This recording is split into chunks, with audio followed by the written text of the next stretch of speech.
break loose. Aggression and sexuality. Only that it doesn't feel like aggression and sexuality. Only we don't even know that we fill those holes. Remember, there's a videographer making dreams. There's another videographer, the justice videographer, is making movies in which we are the star, but we never see those movies. We don't even know they're made. But when we're the star of those movies, it loosens those energies like crazy. And we may say, I'm anxious all the time, I'm trembling all the time, but that's those energies in there that are loose. And one of the ways of dealing with those energies is to dissociate. There's what I call systemic defenses to hold those energies down. One of them is depression. If you're overloaded, I don't feel anything. Okay, that's one way to make it all quiet down. Or if you're overloaded, dissociate. Okay, do it. I don't feel anything. No. Or, and this one might have some relevance for you, it's retroflexion.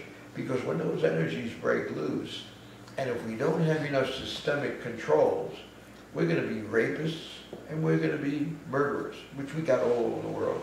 People who haven't had enough basic needs met and don't have those systemic controls, they go out and do criminal activities, and that's why in the Congo you got like crazy rape and murder is endemic there. And they have histories of being colonialized and brutalized and killed for centuries. So those people are just loaded, and they don't then get dissociation and retroflexion, but we do. A big part of the public does. And retroflexion means I'm not going to go out and kill there, but a part of me is going to kill myself. That's a theoretical base we can look at autoimmune. That means some part of ourselves, instead of taking care of ourselves, aggression is turning in. It's just barely possible that that could be some of the function in there. And also when we fill holes and roles, not only is there going to be depression, dissociation, retroflexion, but we're not going to let ourselves complete things, even though it's a dynamic, because completing things means sometimes I did the forbidden. So we don't, you give her a quick look just then, that's interesting. Okay. Because this would happen. Some people who have this issue, they'll start a project, don't finish, start a project, don't finish, start a project, don't finish. And that's a way to hold those energies down. Or they can't feel happiness. That's another thing that'll stop it.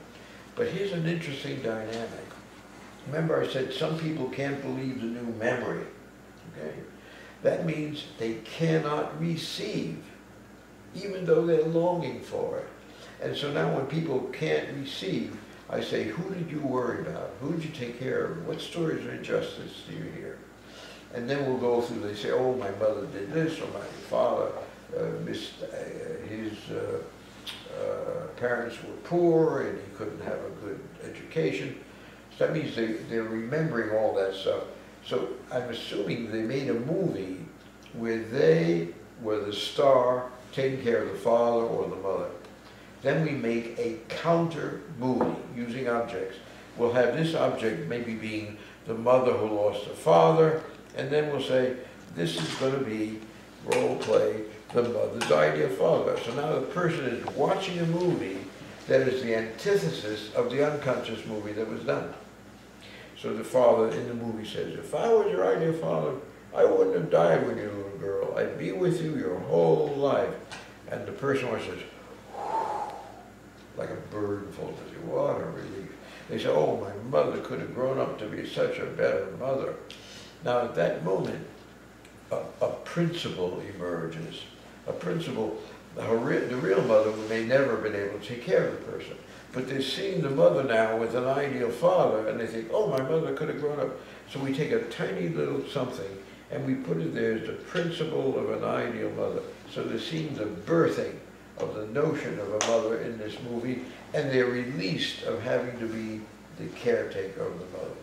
So we counteract the unconscious movie with the healer, and the little principle comes up, and then we pluck that principle and we put it in the ideal mother.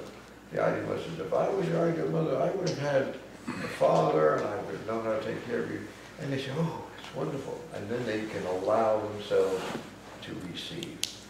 That's the way this stuff goes. So just to do a quick review, we micro-track the present.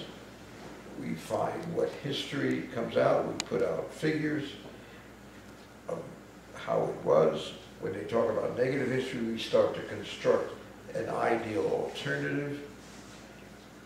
Then they, over time, they, as it develops, they'll experience the mothering and fathering at whatever levels it was needed. If they can experience it, we'll look for what memories where they might have filled holes or roles. We make an alternative movie. If it works, the person's energy shifts like crazy.